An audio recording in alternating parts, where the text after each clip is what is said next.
Hello, welcome to Toys Are Evil. Today I'm going to take another flip at a graphic novel which I own and used to try and sell, but years later I am thankful that I did not manage to sell all these because yeah, I still get to keep them. I mean, when I was trying to sell them, it was like probably no doubt me falling out of love with the art form which I so much dearly enjoyed when I first purchased them in the first place. But having said that, yeah, let's stick to the now than the before and have a closer look at Bear Bulb's Underworld 2.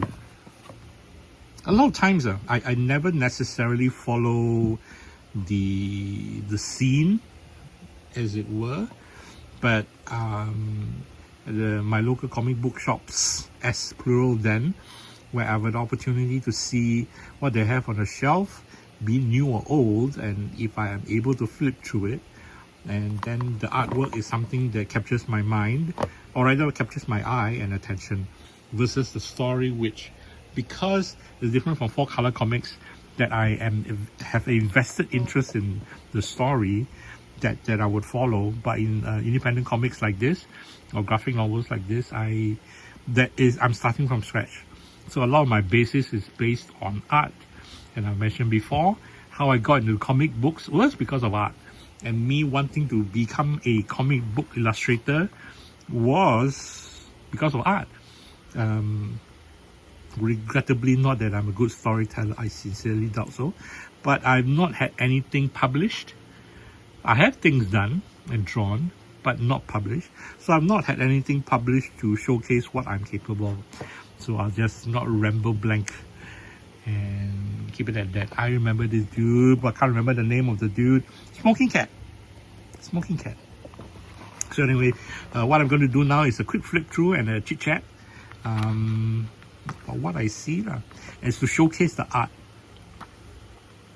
And something like this which I enjoy as well, as much as they are highly intense and detailed artwork. I do enjoy artwork as like this as well. It's a thin line between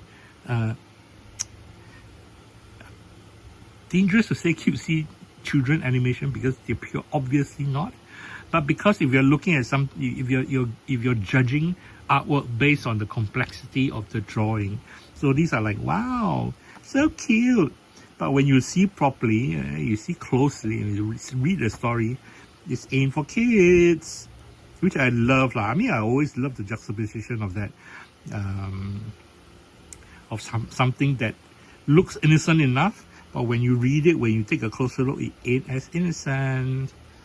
Yeah, the Smoking Cat. What I liked about black and white comics are anthologies. But for this particular purpose, or rather this particular case, it's obvious it's the same story.